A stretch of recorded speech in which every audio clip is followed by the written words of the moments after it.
los misterios de Dios. Ojalá que todos ustedes puedan llevar el registro de estas conferencias, y estamos profundizando en este libro maravilloso que se llama la Biblia.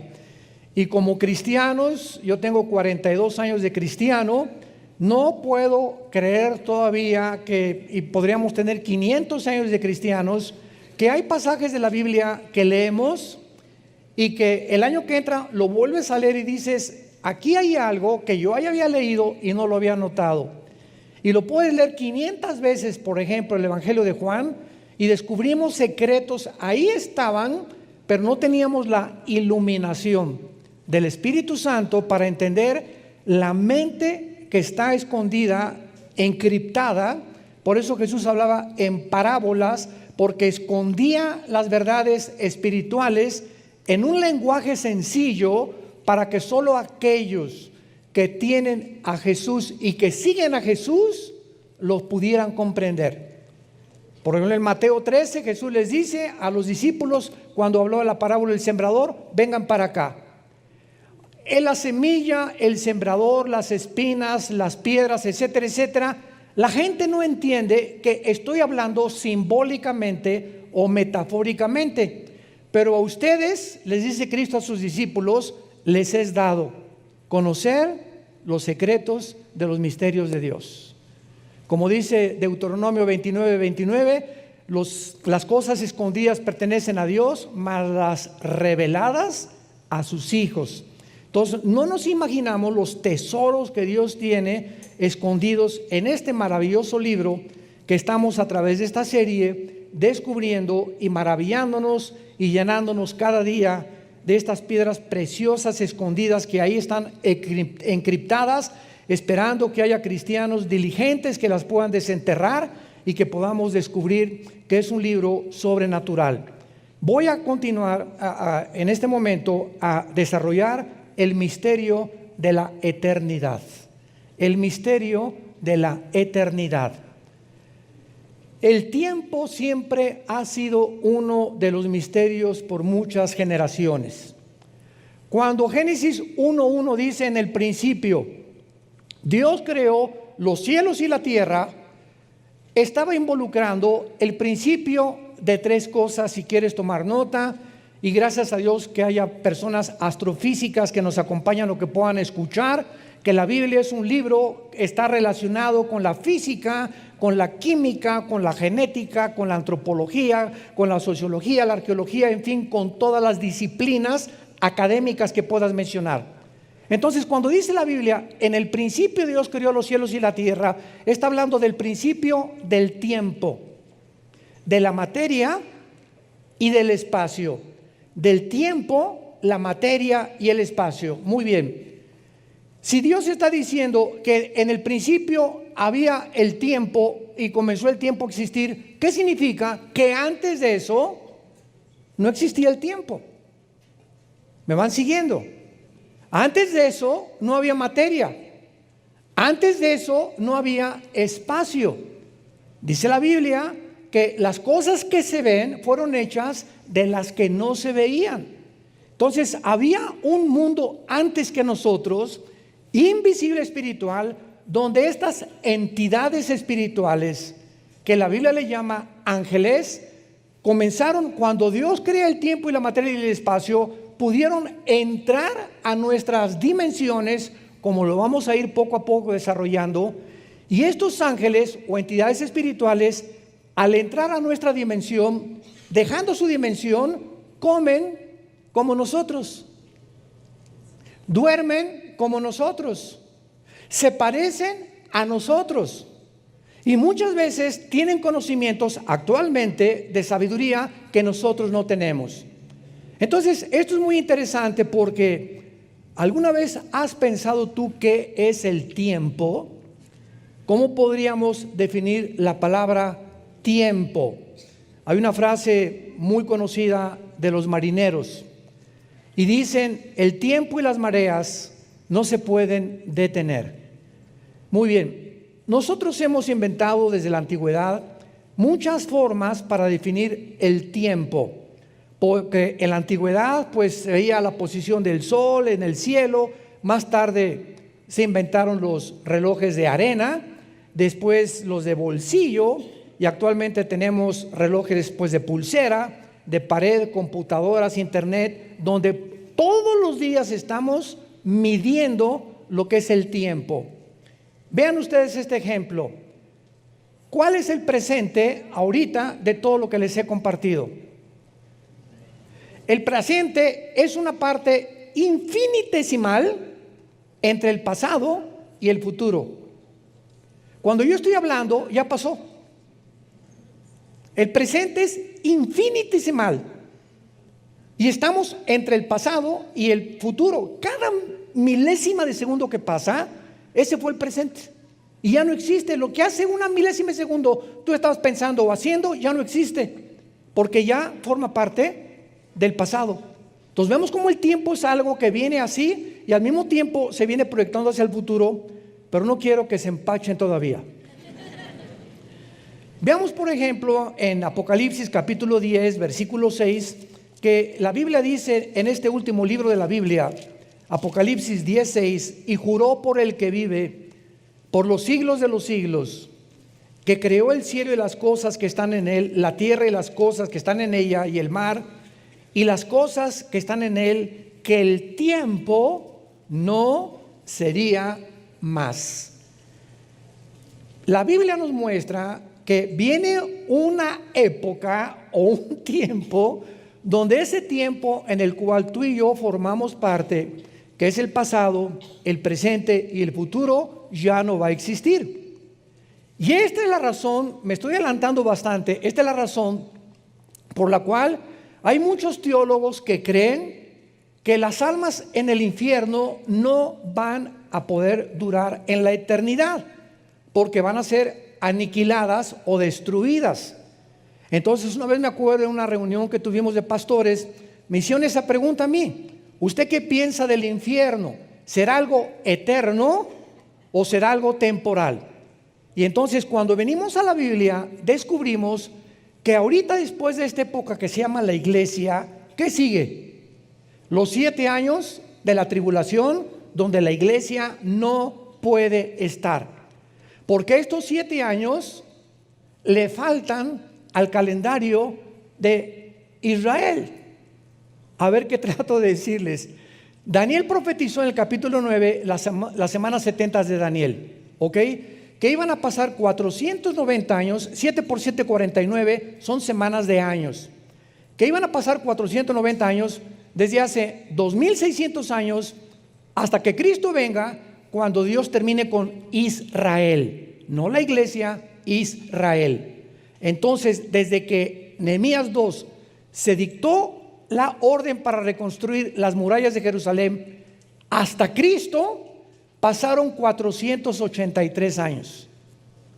Matemáticamente, la Biblia demuestra a cualquier ateo y a cualquier incrédulo, escéptico o agnóstico, a través de los números, que este cálculo no lo pudo haber hecho el hombre, porque se calcula desde la construcción de las murallas, Nehemías capítulo 2, con Ciro rey de Persia, hasta Cristo entrando a Jerusalén, 483 años. ¿Cuántos faltan? Faltan 7. Entonces se detuvo el calendario con Israel. Se quedaron 7 años volando y entró la gracia, entró la iglesia. Aunque todos han sido salvados por gracia, pero se le llama la época de la gracia porque Jesucristo se manifiesta y no se manifestó en el Antiguo Testamento como se manifestó en la época en la que estamos viviendo tú y yo. Entonces estos 7 años que faltan se tienen que cumplir. Entonces cuando Dios nos saque en el arrebatamiento de la iglesia, por eso la iglesia no puede estar, porque son los 7 años que le faltan a Israel y se llaman los 7 años de la tribulación. Nosotros no podemos estar ya aquí, porque es el tiempo en que Dios termina con Israel. El Antiguo Testamento quedó inconcluso. Y capítulo 9, 10 y 11 de Romanos lo explican claramente. Dios tiene que terminar con Israel. Ahorita están temporalmente sordos, ciegos, para que cuando en la tribulación Dios los lleve, en la tribulación se van a tener que convertir. Muy bien. Realmente vendrá un día cuando ya el tiempo no exista. ¿Cómo podrá ser esto? no lo podemos ni siquiera imaginar, ¿verdad? Porque no nos podemos imaginar en una dimensión donde no haya el tiempo. Veamos algunas definiciones del tiempo del diccionario Webster. Una, el tiempo es una porción particular de duración, pasado, presente o futuro. El tiempo ha sido, es y será. El tiempo perdido jamás podrá ser recuperado. Sin duda hay mucho que digerir de estas definiciones, pero básicamente podríamos resumir que el tiempo es la totalidad de los elementos o de los tres elementos: pasado, presente y futuro.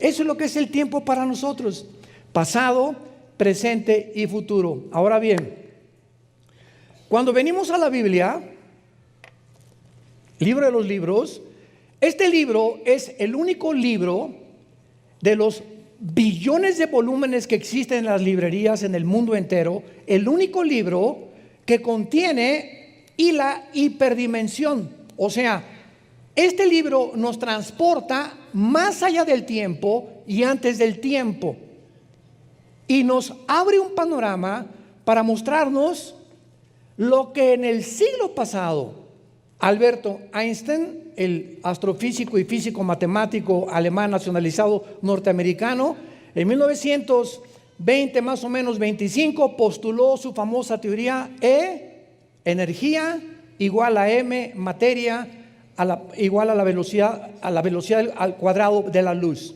Entonces, cuando Einstein manifiesta esta teoría hace 75, 80 años de edad, entonces el mundo científico es revolucionado y el tiempo entra a nuestras vidas como la cuarta dimensión.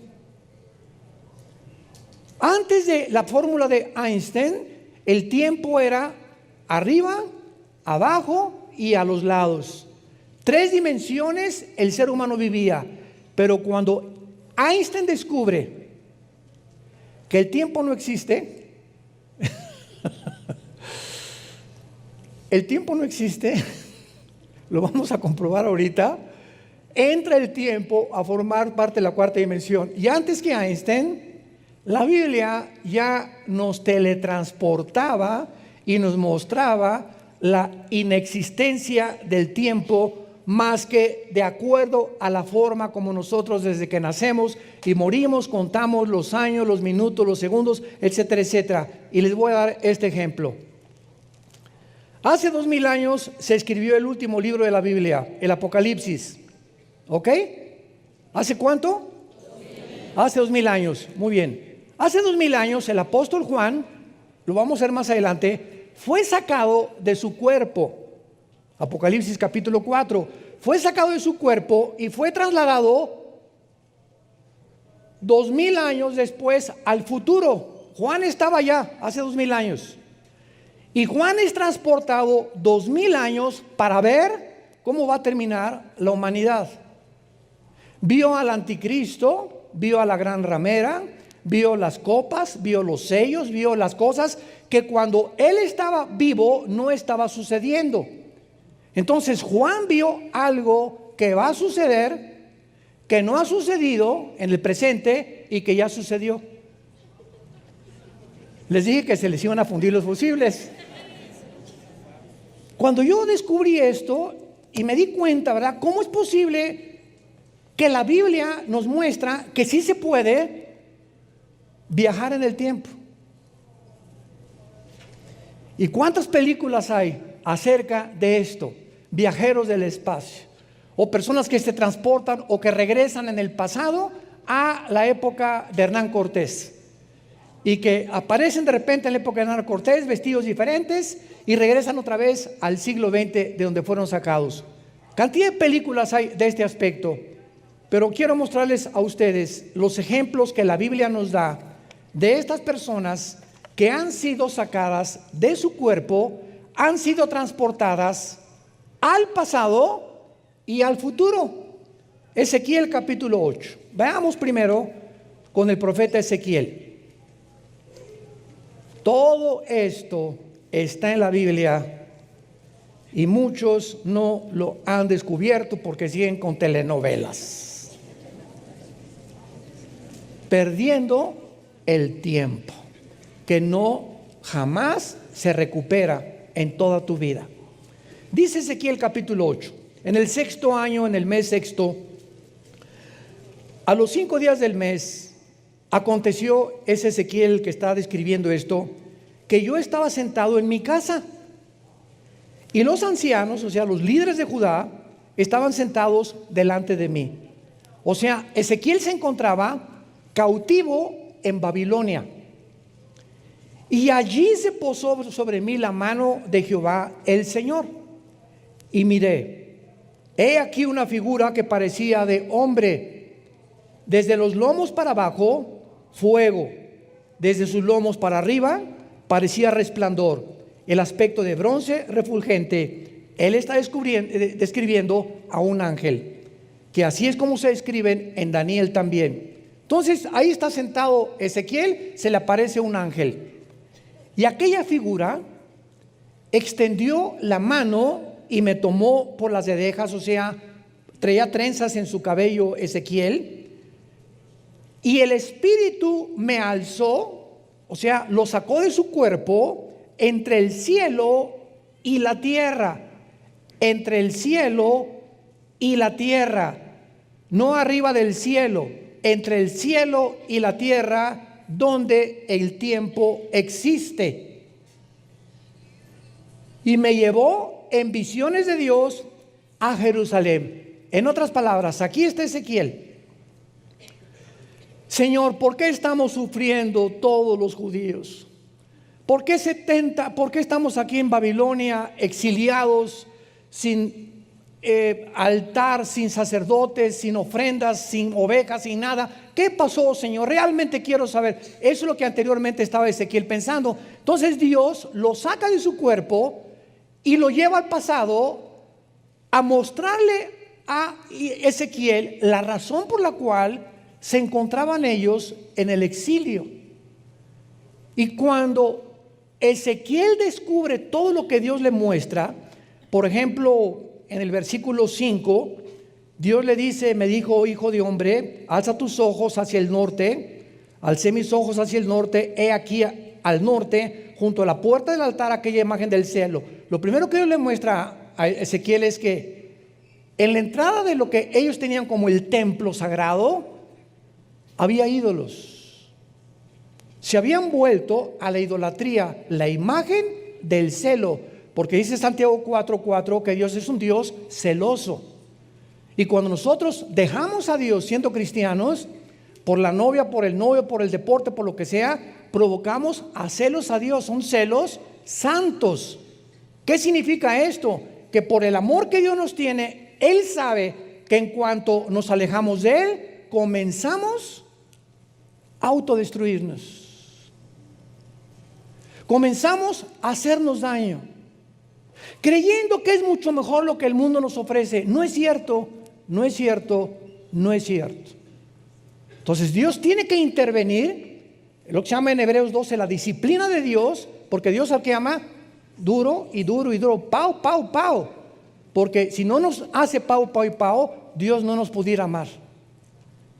Los papás que no disciplinan a sus niños, no es cierto que los aman, están involucrados en un sentimentalismo completamente negativo. Porque así como le hago al niño pau, pau, pau, lo abrazo y lo beso. El pau, pau, pau es señal que lo amo. El niño no lo entiende, pero cuando crece se da cuenta, gracias porque a tiempo mis padres me corrigieron. Bueno, ya más adelante, ¿verdad? En el versículo 14 de Ezequiel 8, lo lleva a la entrada a Ezequiel de la puerta de la casa. ¿Y qué es lo que ve Ezequiel? Mujeres sentadas endechando a Tamuz. Era la diosa de los fenicios. Las mujeres habían abandonado el seguir a Jehová porque los líderes, sus esposos, se habían involucrado en otros asuntos que no era seguir a Dios. Inmediatamente cuando un hombre abandona el hogar en el Antiguo Testamento, la esposa o las mujeres comenzaban a descarriarse, porque dependían totalmente de la dirección de los varones, de los sacerdotes. Y finalmente en el versículo 16, y dice Ezequiel, me llevó al atrio, o sea, lo mete al tabernáculo Dios, junto a la entrada del templo de Jehová, entre la entrada y el altar, 25 varones, sus espaldas vueltas al templo y sus rostros hacia el oriente, y adoraban al sol, postrándose en el oriente. Pero lo más grave de todo esto que Dios le muestra a Ezequiel, por qué se encontraban exiliados, se encuentra en el versículo 10 y 11. Entré pues y miré, Ezequiel está entrando al lugar santo, a lo privado, donde la gente de afuera del pueblo de Israel no podía ver lo que los sacerdotes hacían, y menos el sumo sacerdote en el lugar santísimo en Yom Kippur, cuando ofrecía el sacrificio final. Entré y miré, y toda forma de reptiles y bestias abominables y todos los ídolos de la casa de Israel que estaban pintados en la pared todos alrededor, y delante de ellos estaban 70 varones, los líderes de Israel. Tenían la mente completa llena de pornografía. La Biblia compara en Levítico 11 los reptiles y los animales abominables a Dios, siempre con la sexualidad. Y cuando dice la Biblia y vio la desnudez, significa relaciones sexuales, como ayer explicamos en la conferencia a los jóvenes. Entonces, los líderes de Israel, que se suponía que tenían guiar a Dios, sus mentes estaban infectadas. Y el Espíritu Santo lo escribe con reptiles, ídolos, bestias abominables pintados en las paredes, o sea, en las paredes de sus mentes. Y entonces, en el capítulo 9, versículo 4, vean el juicio.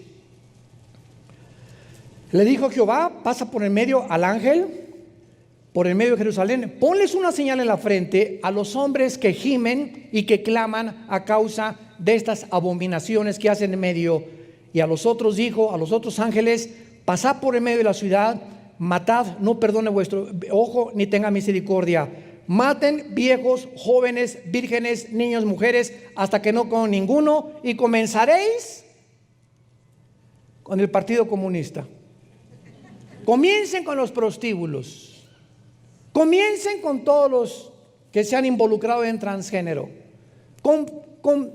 comiencen con los borrachos, parranderos y jugadores, comiencen en mi santuario. El juicio comienza primero en la casa de Dios.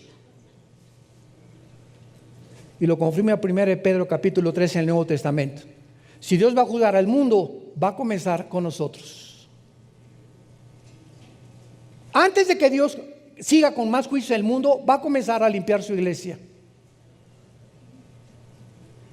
Y ahorita es un tiempo de purificación de los cristianos, porque ahorita los que no son, no van a aguantar lo que se viene el mes que entra, o dentro de 6 meses, o dentro de un año. No lo van a aguantar. ¿Por qué? Porque en el tiempo en que debemos fortalecer nuestras vidas y fortalecer nuestra vida interior, es para prepararnos para los próximos meses. Cuando dice David, Señor, enséñame a contar mis días para que traiga sabiduría, esa palabra contar en el hebreo es preparar. ¿Y qué es lo que nos prepara para mañana y para la semana que entra? La oración. ¿Qué es lo que nos prepara para el futuro? La oración. Vivir de rodillas. Velad y orad para que no caigáis en tentación. Las tentaciones que vienen ahorita en el mundo no nos las vamos a acabar. A los hombres y a las mujeres también. Y solamente van a sobrevivir los sobrevivientes de los Andes.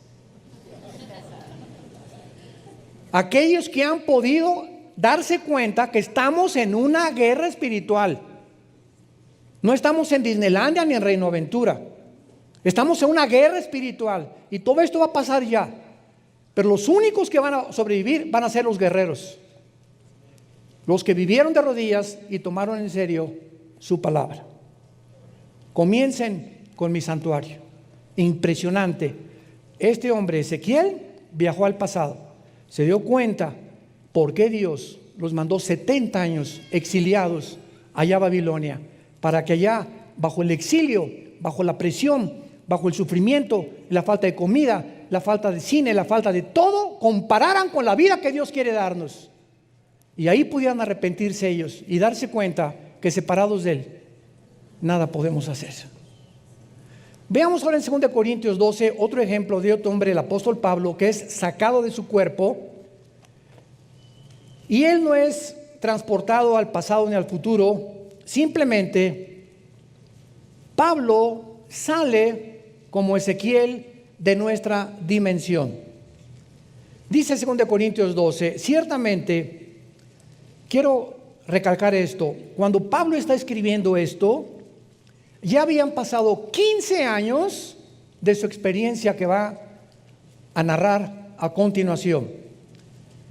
No me conviene gloriarme, pero vendré a las visiones y a las revelaciones del Señor. Conozco a un hombre, o sea, él se describe así, en Cristo, que hace 14 años, si en el cuerpo no lo sé, si fuera del cuerpo no lo sé, Dios lo sabe, fue arrebatado hasta donde Dios tiene su trono, hasta el tercer cielo. Pablo fue sacado, y cuando él fue sacado, en su mente subconsciente, cuando él regresó, como cuando vemos el sueño, ¿era yo en el sueño? ¿Era realmente mi papá el que vi? ¿Era mi tía la que vi en el sueño, que me jaló los pies en la noche? Y comenzamos a darnos cuenta, nuestra mente consciente registra la mente inconsciente porque está en el subconsciente para que pueda ser almacenada, y es impresionante el almacén que tiene nuestra memoria de cosas que vemos todos los días. Tú puedes pasar en un mercado y ver una marchanta vendiendo mangos y llegas en la noche y te acuerdas de la cara y de la experiencia con la marchanta de los mangos. Y tenemos 1001 eventos y características y experiencias diarias que están todas en la mente. Por eso Romanos 12:2 nos dice: no se conformen a este mundo, o sea, no acepten que el mundo moldee vuestra manera de pensar. Si tú estás viendo siempre pornografía y telenovelas, está entrando todo a tu mente sin que te des cuenta, está moldeando tu subconsciente, tu inconsciente, y está provocándote que cuando estés en tu consciente, lo que entró por tus ojos, lo que oíste por tus oídos, va a determinar tu manera de vivir. Tu psicología determinará tu filosofía, y tu filosofía determinará tu manera como tú vivas. Tú eres lo que eres y haces lo que haces porque eso es lo que crees. ¿Y sabes por qué haces lo que crees? Porque has creído la mentira. Y Satanás es el padre de la mentira. Y cuando hacemos cosas malas es porque de la abundancia del corazón habla la boca. Cuando hablamos cosas malas y maldecimos es porque nuestro corazón así está infectado, enfermo. Nuestra alma está enferma por dentro. Y lo único que nos puede lavar es esto. Día y noche medita Josué en este libro de la ley. No se conformen a este mundo, dice Romanos 12:2, sino transfórmense. Cambia tu manera de pensar, cambia tu manera de entender. Comienza a llenarte, a memorizar la palabra de Dios, que llene tu palabra. 2 versículos en la mañana, 2 en la tarde, 2 en la noche. Memoriza la palabra, memoriza el Salmo 23, el Salmo 91. No puede, hermano, pues no, porque no memorizas. Es que no se me queda nada, pues porque nunca lo has practicado. Un niño de 6, 7 años puede hablar 4 idiomas. Un niño de 7 años puede hablar 4 idiomas. Hay niños que se están graduando de la universidad de 14, 15 años de edad. Nadie diga no puedo. Sí se puede, cuando nosotros obedecemos la palabra de Dios. Y dice Pablo, fue arrebatado del cielo, y dice el versículo 3, conozco al tal hombre, si en el cuerpo fuera el cuerpo no lo sé, Dios lo sabe, que fue arrebatado al paraíso. ¿Se acuerdan cuando Cristo estaba en la cruz?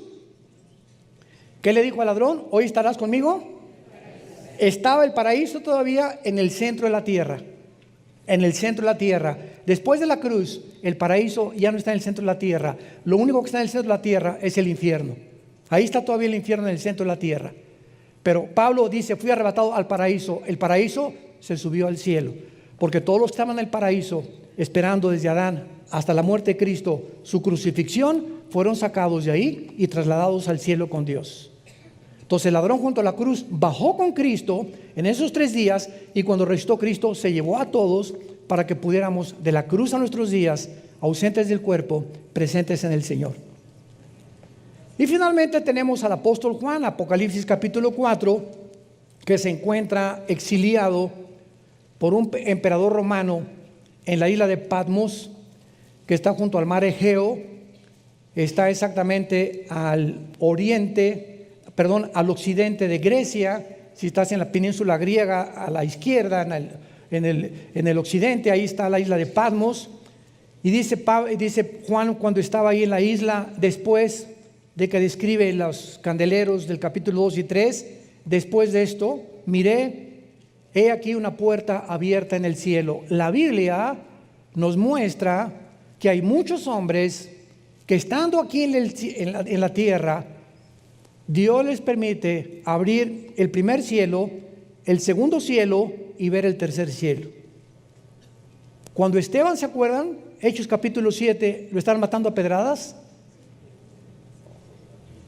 En ese momento Esteban, cuando las piedras venían a romperle el cráneo y destruir su cara, se cayó de rodillas y dijo, veo el cielo abierto y al Hijo de Dios sentado junto al trono de Dios. Antes de morir, Dios le concede a Esteban la gracia de morir, porque como los mártires, los que mueren como mártires, Dios les concede en los últimos momentos aguantar el sufrimiento. Ya que tomaron el primer paso de voy a morir por Cristo, les concede a los mártires Dios aguantar. Y todos los que fueron quemados en el primer siglo y segundo siglo de la época cristiana, y todos los grandes hombres que los echaron a los leones, ahí estaban en los leones con la niña, con el chiquito, en los matrimonios, abrían las jaulas, salían los leones y los tigres y me decían, no, písanlo, sáquenme de aquí. Nadie, dice el historiador Josefo y Plinio, cantaban alabanzas a Dios. En ese momento eran llenos de un poder sobrenatural para morir como héroes y valientes y guerreros de Dios.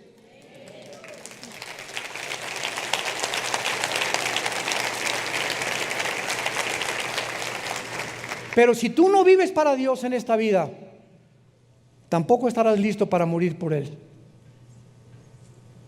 Si en esta vida fuiste cobarde y ni siquiera fuiste un testigo fiel de Dios, tampoco cuando tú mueras lo serás. Tenemos primero que vivir para que Dios nos conceda esa gracia al morir, de morir en paz, o por lo menos si morimos de esa forma como mártires, saber que en ese momento Dios nos sostendrá y nos proveerá la forma en la que pasemos al otro lado de la vida. Dice Apocalipsis 2, y ellos le han vencido por la sangre del Cordero y porque menospreciaron sus vidas hasta la muerte. Porque el que quiera salvar su vida, la va a perder, pero el que la pierda por causa de mí, la salvará. Muy bien, veamos ahora a continuación lo que hablábamos de Alberto Einstein con su teoría E igual a mc al cuadrado. La energía es igual a la masa por la velocidad de la luz al cuadrado.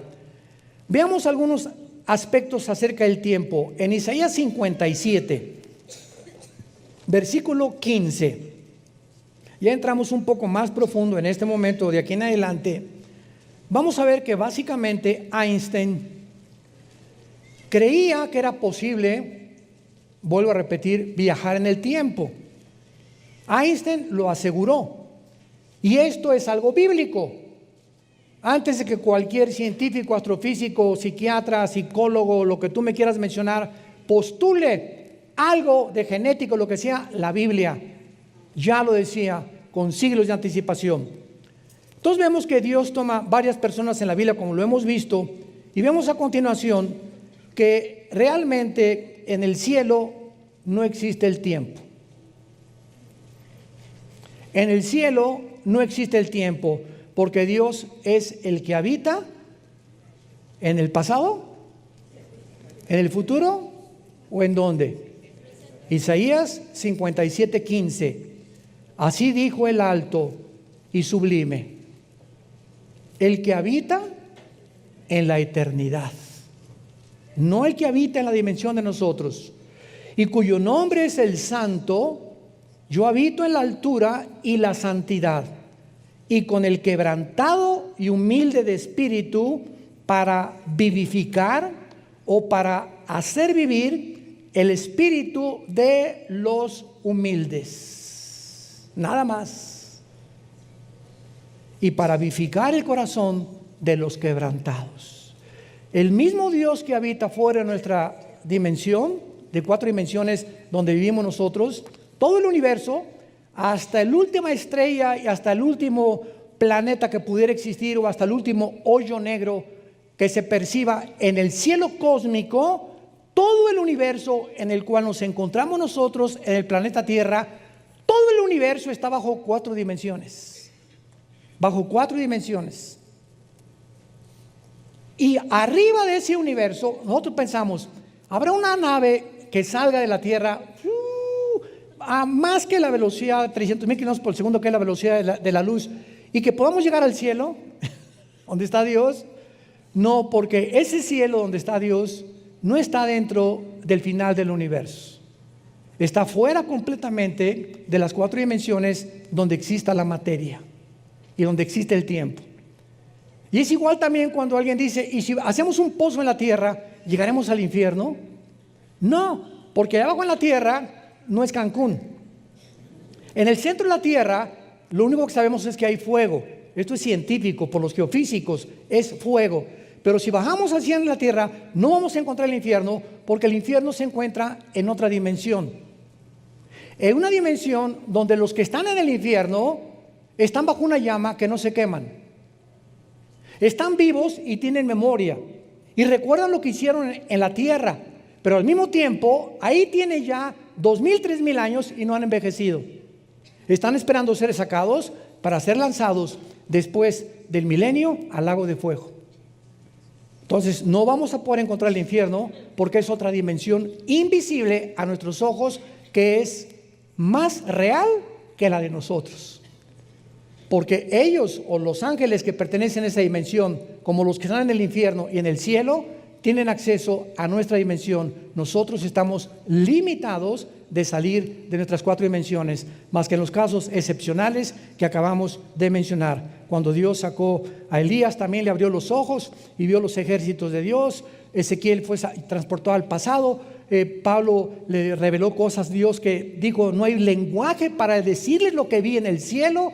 Y Juan, que Dios le dio todo el Apocalipsis allá desde el cielo también. Entonces, en el tiempo, en la eternidad, no existe el tiempo, el pasado ni la materia. Y ahora vamos a entender esto para poder pasar más profundamente. Antes de que no existiera nada, existía Dios. ¿Dónde habita Dios? Vamos a poner aquí, ojalá que tuviera yo aquí una pantalla o algo, ¿verdad? Pero vamos a pintarlo como fuera una franja en la eternidad. Y Dios decide crear un mundo o una dimensión en la que tú y yo vivimos. Y entonces Dios crea 3 cielos. En el principio Dios creó, ¿singular o plural? Son 3 cielos. Lo explica también 2 Corintios 2 el apóstol Pablo, que es de la atmósfera hacia abajo es el primer cielo, donde es el campo de batalla de Satanás. Efesios 2 del 1 al 3. Después sigue el cielo cósmico y después sigue el tercer cielo, donde Dios de la eternidad decide bajar y hacerse un cielo para que desde ese tercer cielo poner su trono, un trono que antes no tenía, aunque Él era el soberano del universo, y desde el tercer cielo tener control sobre el mundo que creó, bajar y subir, como lo vemos en la Biblia, que Dios bajó, platicó con Abraham, y muchas veces se aparece en la forma de Jesucristo, pero antes de que fuera encarnado, etcétera, etcétera. Pero el tercer cielo también va a desaparecer, y ese tercer cielo, donde ahorita Dios escogió tener su trono, ¿dónde creen que lo va a cambiar? A la ciudad de Jerusalén. Jerusalén será el lugar, y en toda la Biblia lo encontramos, donde Dios decide bajar del tercer cielo y ahí establecer su trono. Y desde Jerusalén va a controlar el nuevo universo que Él va a crear, con los nuevos cielos y la nueva tierra. ¿Y quiénes creen que vamos a hacer ahora? Ya no los ángeles, sus agentes, que seremos enviados a quién sabe cuántas galaxias. ¿Quiénes creen que vamos a hacer nosotros? Bueno, ya se los dije. Nosotros. Insignificantes moluscos que somos ahorita. Caracoles que no entendemos muchísimas de las cosas de Dios. Limitados por la muerte, el sufrimiento, la tristeza. Y los ángeles que tienen más sabiduría y poder pasarán debajo de nosotros. Porque ahorita los ángeles se les llama en la Biblia la familia de Dios en el cielo. Y nosotros somos la familia de Dios en la tierra. Entonces Dios tiene dos familias. Y lo encontramos en el Nuevo Testamento en muchísimos versículos. La familia que está en el cielo y la familia que está en la tierra. Y la familia que está en la tierra, ¿por qué estamos atravesando lo que estamos atravesando? Y vamos a sufrir lo que hemos sufrido o lo que ya pasamos, etcétera, etcétera. Porque está Dios formando en este campo de entrenamiento que es nuestra vida, que así se pasa, formando nuestro carácter. Porque cuando tú mueras vas a seguir siendo tú. Tú, Fernando, vas a seguir siendo Fernando de Atizapán de los elotes. Y tú vas a seguir siendo Carmelita y yo voy a seguir siendo Armando, pero con otra mentalidad. Pero la conciencia, nuestro yo, nuestro ego, vamos a seguir siendo nosotros. Claro que con cuerpo ahora Rambo se va a quedar chiquito. Y Madonna para las mujeres, ¿verdad? Pero nuestra personalidad no la podemos dejar. Seguiremos siendo nosotros. Y nos vamos a dar cuenta cuando veamos todo lo que vamos a hacer, que valió la pena. Como dice Romanos 8 el apóstol Pablo, las cosas que hemos sufrido no se pueden comparar con las glorias que Dios tiene para aquellos que le aman y que han pagado el precio de ser fieles hasta la muerte. Perteneces tú y tú a esa clase de guerreros, o prefieres vivir en esta vida lo que el mundo te da: tristezas, vergüenzas, frustraciones, desilusiones y amarguras, todo lo que el pecado le ofrece al ser humano. Les pongo la bendición y les pongo la maldición. Tú tal vez hoy vas a escoger a quién quieres seguir. ¿Quieres seguir siendo maldecido en tu vida o quieres seguir siendo bendecido en tu vida? El que quiera cargar su cruz, que me siga, porque no podemos seguir a Jesús sin cargar esa cruz, sin estar dispuestos a sacrificarnos por los demás. En eso consiste el liderazgo espiritual. Muy bien, y en penúltimo lugar, veamos ahora que si Dios creó el tiempo al principio, es lógico que Él ya existía, como lo estamos viendo en la eternidad. Y el misterio del tiempo es algo que nuestra mente finita, actualmente ilimitada, nunca podrá comprender su extensión. Por eso decíamos que cuando el infierno está ahorita y hay gente sufriendo en el infierno, y dice en Apocalipsis 20 que el anticristo y el falso profeta van a ser lanzados al lago de fuego después de 1000 años, o sea, tiene ahorita miles de años los que están en el infierno. Después del milenio sigue la eternidad, la Nueva Jerusalén. Y en la Nueva Jerusalén, Apocalipsis 21 y 22, ya el tiempo no existe como ahorita. Entonces la pregunta es, en la eternidad, cuando dice la Biblia, sufrirán el infierno por los siglos de los siglos, estos siglos es una medida del tiempo. Entonces muchos teólogos dicen, no, es que las almas van a estar por toda la eternidad en el infierno, porque dice por los siglos de los siglos. Y cuando nos metemos a estudiar el tiempo, teológicamente nos damos cuenta que solo Dios sabe en la eternidad si van a ser aniquilados. El Salmo 37 dice que van a ser destruidos. Más de 7 veces las almas de los impíos serán consumidas, serán destruidas. Y si esto es verdad, será después de la Nueva Jerusalén. Pero mientras tanto, el infierno está calientito y también el lago de fuego para todas aquellas personas que se negaron a seguir a Jesucristo. Ahora muy bien, en Juan capítulo 1, hay una revelación tremenda acerca del tiempo, y no solamente del tiempo, sino también de la misma, asombrémonos, filosofía. Recuerdo algunos años que me invitaron a la Facultad de Filosofía y Letras en la UNAM, y me acuerdo que el que estaba al frente de esta facultad me dijo: señor Alducin, por favor, no meta usted a Dios. Y no queremos religión, porque así comenzamos a entrar en las universidades con la evolución o la creación o la filosofía del ateísmo, y con esos títulos ya estaba más o menos camuflajeado, ¿verdad? Para que nos pudieran abrir las puertas en muchas escuelas y universidades. Y en aquel tiempo hablé sobre la filosofía y la Biblia, y dije: la Biblia no es un libro religioso, pero lo que vengo es esto. A estos estudiantes de filosofía les hice esta pregunta: ¿ustedes creen que Sófocles, Aristóteles, Platón, Sócrates, todos estos filósofos de la época de oro, 250 años antes de Cristo más o menos, los filósofos del siglo XX, Freud, Ingersoll, Jean-Paul Sartre, Richard Hawkins, que todavía sigue vivo, Carlos Sagan, que se murió, el astrofísico, que todos eran ateos en el siglo XX, ¿ustedes creen que todos estos ateos del siglo XX, filósofos, superaron la filosofía de los griegos? Y todos los estudiantes comenzaron a verse unos a los otros, no se atrevían a contestar.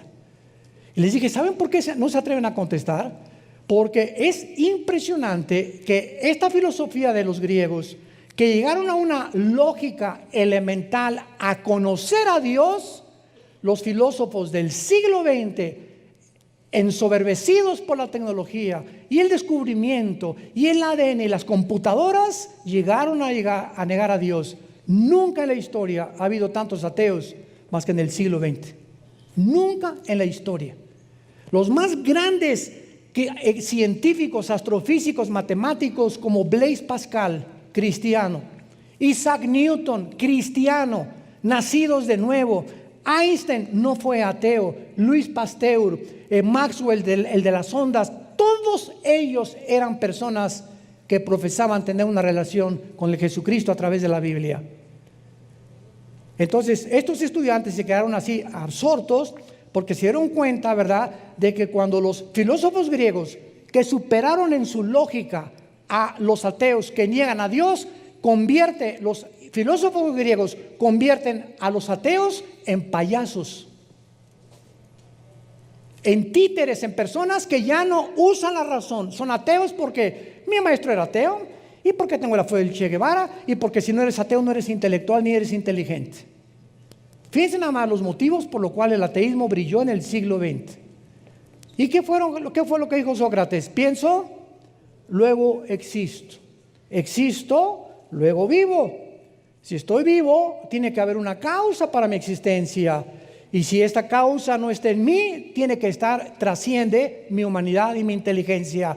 Y ellos no sabían exactamente qué Dios, pero concluyeron que había un ser superior, que era imposible que pudiéramos ser títeres del destino y nos hubiéramos creado a nosotros mismos con una ADN que fue descubierto en 1954, donde vemos nosotros la complejidad de las proteínas, del nitrógeno y el helio, que son el 95% de todo el universo está cubierto de nitrógeno y de helio, y de toda la materia, la composición que existe. ¿Cómo pudo esta materia y este ADN, como robotitos, darles instrucciones a cada célula para que produzcan y superen a cualquier fábrica que el ser humano haya podido fabricar?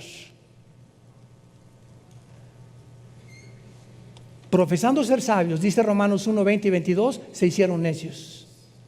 Y ahora nosotros levantamos este libro contra todo argumento y toda altivez que se levanta contra el conocimiento de Dios, llevando todo el conocimiento y todos los pensamientos de estos supuestos pensadores que los ateos, los filósofos del siglo de oro de Grecia les llamaron payasos, o les llamarían payasos a la luz de la lógica y el razonamiento actual. Y esto es lo que quiero ver en Juan 1 para terminar, versículo 1. En el principio era el verbo era Dios, y el verbo era Dios, y el verbo era Dios. ¿Saben ustedes lo que significa la palabra verbo en el griego? Logos. De ahí viene la palabra lógica.